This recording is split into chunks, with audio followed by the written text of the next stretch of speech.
வணக்கம். இது உங்கள் ஊடகம், தமிழர்களுக்கான ஊடகம் ஜீவா டுடே. ராஜேந்திர பாலாஜி திடீர்னு பார்த்தீங்கன்னா ஸ்டாலின் கோவப்பட்டா அவன் ஆட்சி நிலைக்காதுங்கிற மாதிரி ஒரு வார்த்தையை சொல்லியிருக்காரு. ஸ்டாலின் இன்னும் கோவப்பட மாட்டேங்கிறாரு. ராஜேந்திர பாலாஜி எதுக்கு ஸ்டாலின் கோவப்படணும்னு ஆசைப்படுறாரு?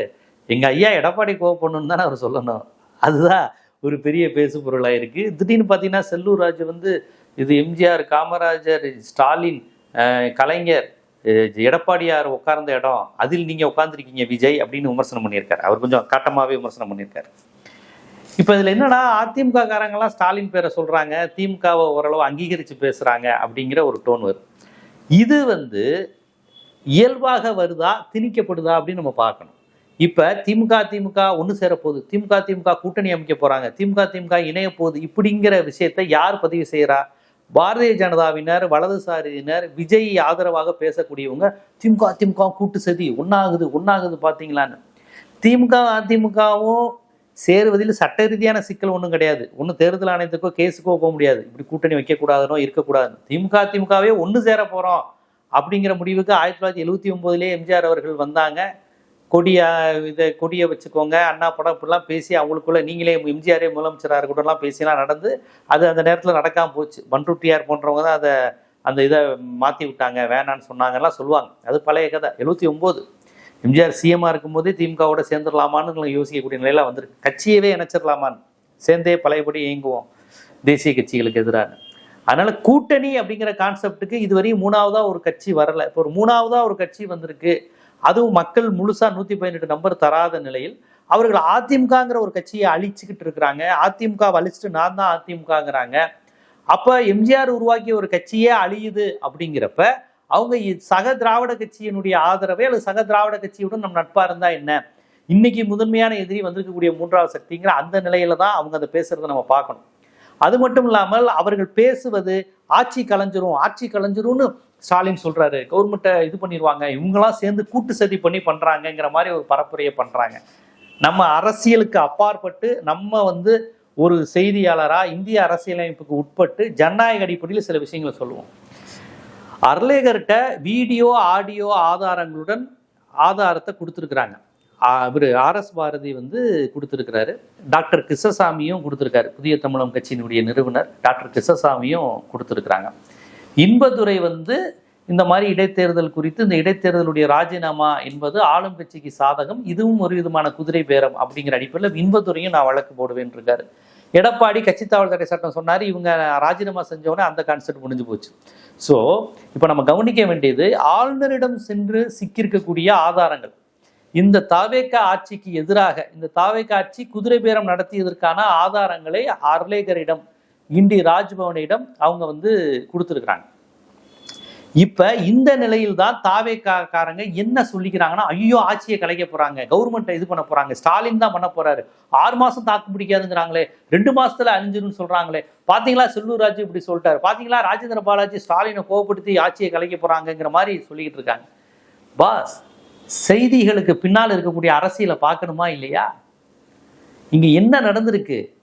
வைகோ வந்து நான் மாத்தி சொல்லிட்டேன்னு மாத்தி பேசினாலுமே அவர் சொன்ன வீடியோ ஆதாரமா அன்னைக்கு RS பாரதி அர்லேகர்ட்ட கொடுத்துட்டாரு. அது போதாதுன்னு ராஜேந்திர பாலாஜி அமைச்சர் பதவி கிடைக்க போகுதுங்கிற சந்தோஷத்துல கொஞ்சம் உளறிட்டாங்க. என்ன சொன்னாரு? அவரே சொன்னது, விஜய் எங்களை அப்ரோச் பண்ணாரு. அந்த அப்ரோச்சுங்கிற வார்த்தை மிகப்பெரிய அளவுல எவிடன்ஸுங்க. இங்க ஆளும் கட்சி தனக்கு சாதகமாக மக்களால் தேர்ந்தெடுக்கப்பட்ட பிரதிநிதியை நீ ராஜினாமா செய்யணும் ஒரு ஆளும் கட்சி, அது ஒரு முதலமைச்சரே சொன்னாருங்கிறது பெரிய எவிடன்ஸ். இது குதிரை பேரத்துக்கான மிகப்பெரிய ஆதாரம். ஏன்னா இவர் ராஜினாமா செஞ்சா யாருக்கு லாபம்? விஜய்க்கு லாபம். ராஜினாமா செய்ய விஜய்க்கு லாபம். இவர்கள் விசில்ல நின்று ஜெயிச்சாலும் ஜெயிக்காட்டாலும் என்ன நடக்க போகுதுன்னா, ஆல்ரெடி இவங்க ராஜினாமா செஞ்சு எலெக்ஷன் நடத்தாம இருந்தா யாருக்கு லாபம்? விஜய்க்கு லாபம். ஏன்னா 234ங்கிறத இப்போ இவங்க என்ன ஆக்கிட்டாங்க, 228ன்னு ஆக்கிட்டாங்க. 228 227 சீட்டு தான் இப்ப. அதுல வந்து ஃப்ளோர் டெஸ்ட் மெஜாரிட்டின்னு வச்சா இப்ப விஜய் ஆட்சி காப்பாற்றப்படும். ஏன்னா காங்கிரஸ் 5 இருக்கு, 113ன்னு பிரச்சனையே இல்லை. இப்ப 118 காமிக்க வேண்டிய அவசியமே விஜய்க்கு இல்லை. ஸோ சின்ன கோடுக்கு பதிலாக பெரிய கோடு போடுறதுங்கிற மாதிரி 234 பேர் அவையில இருந்தாதானே நான் 118 காமிக்கணும், உங்க 237 நான் காலி பண்றேன் அப்படின்னு சொல்லிட்டு இப்ப ராஜினாமா செஞ்சிருக்காங்க. இதை விட மிகப்பெரிய குதிரை பேர் என்ன? ஒரு எம்எல்ஏ ராஜினாமா செய்ய உரிமை இருக்கானா? உரிமை இருக்கு. ஒரு எம்எல்ஏ ராஜினாமா செய்து விட்டு இன்னொரு கட்சியில் சேருவதற்கு உரிமை இருக்கானா? உரிமை இருக்கு. அது அந்த கட்சி தலைமைக்கும் அவருக்கும் ஒரு சண்டை நடந்து யதார்த்தமா மாறுவதுன்னா அது பிரச்சனை கிடையாது. தொடர்ச்சியா அப்படியே ஒருத்தர் 2 பேர் 3 பேர் 4 பேர் ஒரு 10 நாள் கேப்ல இத்தனை பேர் ராஜினாமா செய்வது, ஒரே குற்றச்சாட்டை வைப்பது, அப்புறம் நாங்க ஆளுங்கட்சியில சேர்ந்தாதான் தொகுதி மக்களுக்கு நல்லது செய்ய முடியும்னு சொல்றது. நான் தெரியாம தான் கேட்கிறேன். நீங்க எம்எல்ஏ இருங்க. நீங்க சட்டமன்ற உறுப்பினராக இருக்கும்போது எந்த முதலமைச்சரும் எங்க கட்சிக்கார எம்எல்ஏக்கு மட்டும் தான் நிதி ஒதுக்குவேன்னு சட்டம் கிடையாது. எல்லாருக்கும் நிதி ஒதுக்கணும். ஏன்னா அந்த தொகுதி மக்கள் அந்த எம்எல்ஏவை தான் தேர்ந்தெடுத்திருக்கிறாங்க, ரெட்டலையை தான் தேர்ந்தெடுத்திருக்காங்க. அப்போ அவங்களுக்கு தான் நீங்க நிதி ஒதுக்கணும், செய்யணும். அப்படி எதுவும் முதலமைச்சர் விஜய் உங்களுக்கு சொன்னாரா? என் கட்சியில சேர்ந்தாதான் நான் செய்வேன்னு? இல்லைங்க இன்னொரு கட்சி எம்எல்ஏக்களுக்கெல்லாம் நாங்க அவ்வளவா ஃபண்ட் பண்ணி அவங்களை நல்லா வச்சுக்க மாட்டோம்னு சொன்னாங்களா? அப்படி சொன்னா அது மிகப்பெரிய குதிரை பேரம். அதையும் பதிவு செய்யுங்க. இப்ப பாதி பேர் ரிசைன் பண்ணவங்க அதை வேற வளர்றாங்க. தொகுதி மக்களுக்கான சில கோரிக்கைகளுக்காக நாங்க ராஜினாமா செய்வோம். எதுக்கு ராஜினாமா செய்யறீங்க? தொகுதி மக்களின் கோரிக்கையை நிறைவேற்றணும்னா நீங்க எம்எல்ஏவா இருந்துல முதலமைச்சர்கிட்ட கோரிக்கை வைக்கணும். எதுக்கு ராஜினாமா செய்யறீங்க? அப்ப யாருக்காண்டி ராஜினாமா செய்யறீங்க? இந்த கேள்விகள் இருக்கு. ராஜினாமா செய்வதன் மூலமாக இந்த ஆட்சி காப்பாற்றப்படும். இந்த ஆட்சி மைனாரிட்டியில இருக்கு, மெஜாரிட்டி இருக்கு, 118 நம்பர் இல்லாம இருக்கு.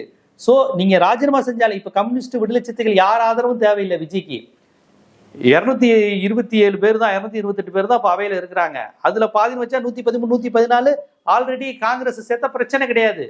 இப்ப ஆல்ரெடி மெஜாரிட்டி நெருங்கிட்டாரு அவரு. அதனாலதான் இன்னொரு 3-4 பேரை ரிசைன் பண்ணி வைக்கலாம்னு பிளான்ல இருக்காங்க. சிவி சண்முகத்தை ட்ரை பண்றதா சொல்றாங்க, கேசி வீரமணியை ட்ரை பண்றதா சொல்றாங்க, வேலுமணி பேசிக்கிட்டு இருக்காரு, ஏதோ எடப்பாடி பேசி வச்சுக்கிட்டு இருக்காருங்கிறாங்க. சிவி சண்முகம் வந்தா இன்னும் ஒரு எம்எல்ஏ 2 எம்எல்ஏ கூட கூட்டிட்டு வருவாரு. அப்ப கட்சியினுடைய, அதாவது அதிமுகவினுடைய எம்எல்ஏக்களை தூக்குறாங்க. அது மட்டும் இல்லாம கட்சியினுடைய தலகர்த்தாக்களையும் கட்டுமானத்தையும் அப்படியே இழுக்கிறாங்க. இனிமே அதிமுக கிடையாது, இனிமே அதிமுகவை அழிச்சிட்டோம்.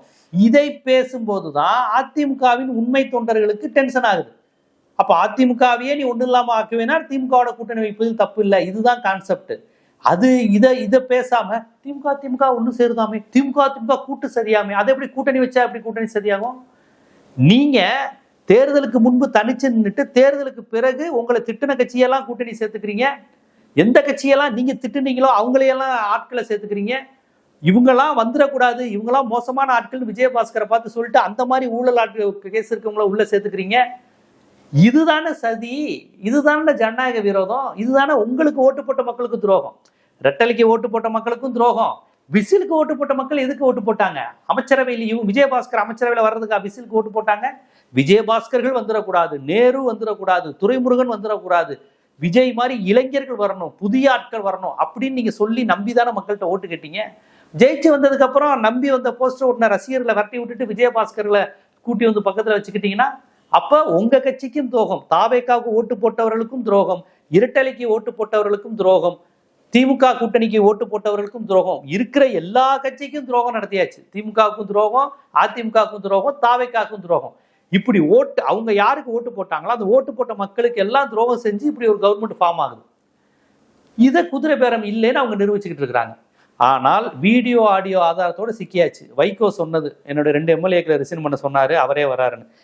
விஜயபாஸ்கர் ஓப்பனா ஒத்துக்கிட்டது, அப்ரோச் பண்ணாங்கன்னு எல்லாம் பாருங்க. உளறிட்டு அப்புறம் போன் பண்ண உடனே மாத்திட்டு நான் அப்படி சொல்லல, நானா தான் போனேன். எப்படி அப்படி சொல்ல? எசகி சுப்பியா தாங்க இதுல தெளிவா இருக்காரு. ஆரம்பத்துல இருந்தே தொகுதி மக்களின் சில கோரிக்கைகளுக்காக போனேன், அமைச்சர் பதவி எம்எல்ஏ பதவி நான் நிக்கணுங்கிறத பத்தி அவர் பேசவே இல்லை. எப்படி எசகி சுப்பியாட்ட நீங்க கிளாஸ் எடுக்கணும். கரெக்டா இருக்காரு. இப்படி சொன்னா நான் திருப்பி நிக்க போறேன்னு சொன்னா மக்கள் என்னை திட்டுவான் அப்படின்னு தெரிஞ்சிருங்கிறதுக்காண்டியும், எனக்கு விஜய் வாக்குறுதி கொடுத்தாருன்னா அப்ப விஜய் ஏதோ ப்ராமிஸ் பண்ணி தான் வந்திருக்கீங்க அப்படின்னு 1000 குதிரை பேரத்துல வந்துரும்னு தெரிஞ்சு டெக்னிக்கல் டேர்ம் தெரிஞ்சு தெளிவா பேசுறவர் எசகி சுப்பையா தாங்க. ஏன் ரிசைன் பண்ணான்னு கேட்டா அவ்வளவு தெளிவா சொல்றாரு. ஆதாயம் இல்லை, அமைச்சர் பதவிக்கு விரும்பலை, எம்எல்ஏ நான் தெரியாது, மக்களுடைய சில கோரிக்கைகளுக்காக நான் ரிசைன் பண்ணேன். எப்படி எஸ்ஐகே சுப்பையா தான் தெளிவா பேசுறாரு. அவர்கிட்ட நீங்க கத்துக்கணும். விஜயபாஸ்கர்களுக்கு ஏதோ பெரிய லெவலில் நம்பிக்கை போல, அமைச்சர் பதவி எல்லாம் வந்துட போகுது, பெரிய லெவலில் வந்துட போறோன்னு, அதனால வாய் உளறி இது பண்ணிடுறாங்க. வைகோக்கும் பாவம், அவரு உணர்ச்சி வசப்படுவாரு, அவரும் உண்மையை சொல்லிட்டாரு. ஸோ வைகோ விஜயபாஸ்கர்கள் உண்மையை சொன்னது மிகப்பெரிய ஆதாரம். சொல்லியிருப்பவங்க சாதாரண ஆட்கள் கிடையாதுங்க, முன்னாள் அமைச்சர்கள், அதிமுக மிகப்பெரிய கட்சியினுடைய 2ஆம் கட்ட தலைவர்கள். இவர்களே இவ்வளவு ஓப்பனா குதிரை பேரம் நடந்திருக்கு அப்படின்னு சொல்லியிருக்கிறதுக்கான ஆடியோ வீடியோ ஆளுநர்கிட்ட போயிடுச்சு. அப்புறம் இன்னொன்னு ஒரு விஷயம், யாருமே கவனிக்காத விஷயம், கோவில்பட்டியினுடைய தமிழக வெற்றி கழகத்தினுடைய மாவட்ட செயலாளர் ரொம்ப ஓப்பனாக நான் ராஜினாமா செய்ய வைப்பேன், கருணாநிதி கோவில்பட்டி திமுக எம்எல்ஏ கருணாநிதியை ரிசைன் பண்ணி வைக்கவா அப்படிங்கிறாரு. அப்போ ரிசைன் பண்ணுறது புற அழுத்தத்திலிருந்து தான் நடக்குதுங்கிறது தெரிஞ்சிருச்சுல. ஏதோ ஒரு ஆசை காட்டியோ புற அழுத்தத்துலையோ மிரட்டி தான் அது நடக்குது. ஆசை காட்டி ரிசைன் பண்ணது இந்த 6 பேர். கருணாநிதி திமுக எம்எல்ஏவை நாங்கள் அழுத்தம் கொடுத்து மிரட்டி பண்ணுவோன்னு ஓப்பனாக வாக்கு மூலம் தாவேக்காவே கொடுத்துருக்கு. ஸோ இந்த 6 பேருக்கு ஆசை வார்த்தை, வாரியம், அமைச்சர் பதவி இதை காமிச்சு ரிசைன் பண்ண வச்சிருக்காங்க. கோவில்பட்டி எம்எல்ஏவை மிரட்டுறாரு கருணாநிதிங்கிற திமுகக்காரர், ஒரு விஜய் கட்சிக்காரர் மிரட்டுறாரு ஓப்பனா பொதுக்கூட்ட மேடையில். ரிசைன் பண்ண வைக்கிறதுங்கிறது அவ்வளோ நார்மலைஸ் ஆயிடுச்சுங்க. ஜனநாயக விரோதம், குதிரை பேருந்துங்கிறது தமிழ்நாட்டில் நார்மலைஸ் பண்றாங்க. ஸோ இவரை சேர்த்தா 7. அப்புறம் ஓஎஸ் மணியன் ஒரு முறை என்னை விஜயபாஸ்கர் கூப்பிட்டாருன்னாரு. அதுவும் விசாரிக்கணும். ஏன்னா ஓஎஸ் மணியனும் சாதாரண ஆள் கிடையாது, டெல்டால முக்கியமான அதிமுக புள்ளி. அவரும் இந்த மாதிரி குதிரை பேரம் நடந்திருக்குங்கிறது பண்ணியிருக்காரு. அவருதையும் இது எவிடன்ஸ்ல சேர்க்கணும். ஏன் சேர்க்க மாட்டேங்கிறாங்கன்னு தெரியல. So Kovilpatti MLA case, OS Maniyan Vijayabaskar என்ற பேசுனதா சொன்னது, நாகர்கோவில் சட்டமன்ற உறுப்பினர் ஆஸ்டின் எனக்கு இந்த மாதிரி பேசினாங்கன்னு அவர் சொன்னது. ஸோ திமுகல 2 இருக்கு, ஓஎஸ் மணியன் சொன்னது சேர்த்தா 3 இருக்கு. அப்போ 9 ஆச்சு. அப்போ கோவில்பட்டி எம்எல்ஏ 10, அனிதா ராதாகிருஷ்ணனை ஜீப்ல வச்சு சொன்னாங்கன்னார்ல, அது ஒன்று சேர்த்தா 11. யோசிச்சு பாருங்க, 11 எம்எல்ஏக்கள் இவங்க பேசியிருக்கிறாங்க. இது தவிர டிடிவி தினகரன் முத குதிரை பேரம், அவரை காமராஜ் மன்னார்குடி எம்எல்ஏ அவரை இழுத்தது டிடிவி தினகரன் இன்னைக்கு வரை சொல்லிட்டு இருக்காரு. அவரை சேர்த்தா 12. Kanyakumari MLA, Kovilpatti MLA, OS மணியன்ட்ட பேசினது, அனிதா ராதாகிருஷ்ணன் பேசினது, டிடிவி தினகரனை இழுத்தது, அதெல்லாம் சேர்த்தா 5. இவங்க 6 பேர் ராஜினாமா செய்ய வச்சது பார்த்தா 6, 5, 11 ஆச்சே இதுவே. அப்ப 11 எம்எல்ஏகள்கிட்ட குதிரை பேரம் பேசப்பட்டிருக்கிறது. இதோட வைகோட 2 எம்எல்ஏ அவங்கள சேர்த்தா 13 எம்எல்ஏக்கள்கிட்ட பேசப்பட்டிருக்கிறது. அதுல சக்சஸ் ஆனது இப்போதைக்கு 6. இதுல அவங்க நத்தம் விஸ்வநாதன் ஏதோ ட்ரை பண்றதா சொல்றாங்க, சிவி சண்முகம் ட்ரை பண்றதா சொல்றாங்க, வேலுமணி ட்ரை பண்றதா சொல்றாங்க, கேசி வீரமணி இது சொல்றாங்க. அது உறுதியா நம்ம சொல்லக்கூடாது. இவங்களையும் அவங்க பேச்சுவார்த்தை நடத்திக்கிட்டு இருக்கிறதா சொல்றாங்க. இது போக ஆதவ அர்ஜுனாவே கலைஞர் மீது பற்றுக்கொண்ட திமுகவினரும் வரலாம் அதுக்கு சொல்ல ஆரம்பிச்சிட்டாங்க. அதுலயும் ஜெகத்ரட்சன் பையன் போயிட்டாரு, திருச்சி சிவா பொண்ணு போயிட்டாருங்கிறாங்க. அப்ப அவங்கள்ட்ட இருந்து எம்எல்ஏ போலனாலும் திமுக இருந்தும் அந்த கட்டமைப்பை உடைக்கிறதுக்கான வேலையை பாக்குறாங்க. அப்ப இவர்கள் கவர்மெண்ட் பொறுப்பேற்றதில் இருந்தே இவங்களுக்கு 120 எம்எல்ஏ சீட்டு விசில வேணுங்கிற ஒற்றை நோக்கத்திற்காக மட்டுமே செயல்படுறாங்களே ஒழிய வேற எந்த விஷயமும் அவங்க செயல்படுவதில்லை. கேட்டா இப்பதானே நாங்க வந்திருக்கோம், 2 மாசம் தானே ஆயிருக்கு, 1.5 மாசம் தானே ஆயிருக்குங்கிறாங்க. எந்த தவறுகளை கேட்டாலும் இப்பதானே பாஸ் வந்திருக்கோம் அப்படிங்கிறாங்க. பாஸ் இப்பதான் நீங்க வந்திருக்கீங்க, ஆனா வந்த உடனே 13 எம்எல்ஏக்கள் குதிரை பேரம் பண்ணிட்டீங்களே. என்னை கேட்டா ஆர்எஸ் பாரதி அந்த வைகோ மேட்டரி விஜயபாஸ்கரை மட்டும்தான் போய் கொடுக்குறாங்க, கோவில்பட்டி எம்எல்ஏ மேட்டரை கொடுக்க மாட்டேங்கிறாங்க. மற்றவங்க சொன்ன அந்த வாக்குமூலங்களை கணக்கில் எடுத்துக்க மாட்டேங்கிறாங்க. 13 பேர்கிட்ட போயிருக்கு தலைவா. வீடியோ ஆடியோவோட போயிருக்கு பாஸ், வீடியோ ஆடியோவோட போயிருக்கு. அதுல இருக்கிறவங்கலாம் யாரு? தமிழக முதலமைச்சரே கூப்பிட்டார், வைகோ ஒரு பெரிய தலைவர் சொல்லியிருக்காரு, விஜயே அப்ரோச் பண்ணார் சொல்லியிருப்பது முன்னாள் அமைச்சர் மிகப்பெரிய தலைவர் விஜயபாஸ்கர், ஓஎஸ் மணியன்.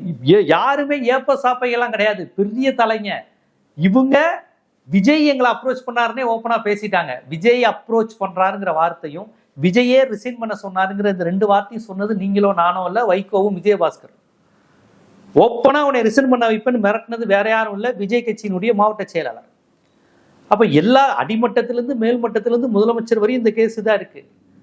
ஏற்கனவே நரசிம்மராவினுடைய சிபிஐ கேஸ் இருக்கு. இப்ப அது சட்டப்படி என்ன பிரச்சனை ஆகும்னா, ஆளுநர் இது முறைப்படி நடவடிக்கை எடுத்தால் என்ன பிரச்சனை ஆகும்? நரசிம்மராவுக்கு CBI case, Jharkhand Mukti Morcha case ஒன்று வந்துச்சு. இந்த மாதிரி தன்னுடைய ஆட்சியை காப்பாத்திக்கிறதுக்காண்டி எம்எல்ஏ எம்பிகளை விலை பேசினாருன்னு. அந்த கேஸ் நரசிம்மராவ் பிரதமராக போனதுக்கு அப்புறம் வாஜ்பாய் கவர்மெண்ட் வரையும் இழுத்தாங்க. சிபிஐ கேஸ் பிரதமர் மீதே வந்தது. ஸோ இந்த கேஸ் எடுத்தா சிபிஐ கேஸ் மாதிரி போச்சுன்னா முதலமைச்சர் விஜய் மீதே இது வரும். இதுக்கு தான் இன்பத்துறை நரசிம்மராவ் கேஸை பதிவு செஞ்சுட்டே இருக்காரு. நான் பல விவாதங்களை இந்த சட்ட ரீதியாக அதை அணுகிறேன். அரசியல் தூக்கி அங்கிட்டு வைங்க. சட்ட ரீதியா இது எப்படி வாய்ப்புனா, நரசிம்மராவ் மீது பாய்ந்த சிபிஐ கேஸ் மாதிரியே விஜய்க்கு வரும். இது ஆளுநர்கிட்ட போயிருக்கக்கூடிய சிக்கியிருக்கக்கூடிய வீடியோ ஆதாரம். இல்லைங்க ஆளுநர் கடப்புல போடுறாரு, பிஜேபி பார்த்துக்கலான்னு சொல்லுதுங்கிற மாதிரி ஒரு கேஸ் போச்சுன்னா நீதிமன்றத்தில் போகும். நீதிமன்றத்தில் இந்த மாதிரி வழக்குகள் இருக்கு. நீதிமன்றத்துக்கு போனாலும் விஜய் கட்சிக்கு விஜய் ஆட்சிக்கு சிக்கலாகும். ஸோ விஜய் ஆட்சிக்கு ராஜ்பவன்லயும் சிக்கல் இருக்கு, சுப்ரீம் கோர்ட்லயும் சிக்கல் இருக்கு. பாஜக தப்பு செய்யறவங்கள தப்பு செய்ய விட்டு வேடிக்கை பார்க்கும், வைக்க வேண்டிய இடத்துல அவங்க வைப்பாங்க. அவங்க கொள்கை ரீதியா முடிவு எடுக்கிறாங்களோ இல்லையோ, அவங்க தேவைக்கேற்ப சில முடிவுகள் எடுப்பாங்க. ஸோ பிஜேபி கிட்டையும் இந்த தாவேக்கா அரசு மாட்டியிருக்கு, உச்சநீதிமன்றத்திலையும் மாட்டியிருக்கு, ஆளுநர்கிட்டையும் மாட்டியிருக்கு. இந்த சட்ட ரீதியான சிக்கல் குறித்து விவாதிக்காம ராஜேந்திர பாலாஜி ஸ்டாலினை புகழ்ந்துட்டாரு, செல்லூர் ராஜு ஸ்டாலின் பேரை சொல்லிட்டாரு, திமுக கூட்டணின்னு அரசியல் ரீதியான விமர்சனங்களை வச்சு லேமேன் பத்தியில இதை விவாதமாக்குறாங்க. ஆனால் லா பாயிண்ட்ஸ் படி பேசுனா மாட்டியிருப்பது, சிக்கியிருப்பது, விமர்சனத்துக்குள்ளாயிருப்பது, சட்ட குதிரை பேர சிக்கலில் சிக்கியிருப்பது தாவேக்கா அரசு. அதை பேச விடாம மடைமாற்றி திமுக கூட்டணின்னு இதையே இவங்க தலைவர்கள் அரசியல் பேசப்பட்டு அரசியல் ரீதியா பேசுறது தலைவா, சட்ட ரீதியா பேசுறதா நம்ம கணக்கில் எடுத்துக்கணும். லீகலா என்ன இஷ்யூ, லீகலா யார் பக்கம் தப்புன்னு பார்க்கணும். அதை விட்டுட்டு அரசியல் ரீதியா அரசியல் கட்சி தலைவர்கள் உணர்ச்சி வசப்பட்டு பேசுவதை எடுத்துக்கிட்டு திமுக கூட்டணியா என்று பேசுவது மடைமாற்றுகின்ற வேலை. இப்போ நடந்திருப்பது தாவேக்கா அரசு ஆளுநரிடம் சிக்கியிருக்கு, உச்சநீதிமன்றம் சிக்கியிருக்கிறது, மோடியிடம் சிக்கியிருக்கு. இந்த 3 பேரிடமும் இப்போது சிக்கியிருக்கிறது. இதை பற்றி விவாதிப்பதும், இது சட்ட ரீதியாக இது எப்படி அணுக முடியும், தாவேக்காக்கு என்ன வாய்ப்பு இருக்குன்னு பேசுவது மட்டும்தான் சரியா இருக்குமே ஒழிய, இதை காப்பாற்றுவதற்காக திமுக கூட்டணி என்று அவர்கள் பேசுவது முழுவதும் மடைமாற்றுகின்ற விஷயம்தான். எதையும் சட்ட ரீதியாக, ஜனநாயக ரீதியாக, அறத்தின் அடிப்படையிலிருந்து அணுகுவதுதான் தமிழர்களின் மரபு, பாரம்பரியம். தமிழர்களும் இல்லை, உலகம் முழுவதும் மனிதர்கள் அப்படிதான் இருக்கணும். அந்த விதத்தில் நம்ம தமிழர்களும் அதன் அடிப்படையிலே இதை நாம் ஆராய்வோம், திறனாய்வு செய்வோம், தெளிவு பெறுவோம். இது போன்ற அரசியல், சமூகம், சினிமா, பொருளாதாரம், சட்டம் போன்ற பல்வேறு விழிப்புணர்வு காணொளிகள் உங்களை வந்து சேருவதற்கு ஜீவா டுடே சேனலை சப்ஸ்கிரைப் பண்ணுங்க, ஆதரவு தாங்க. நன்றி.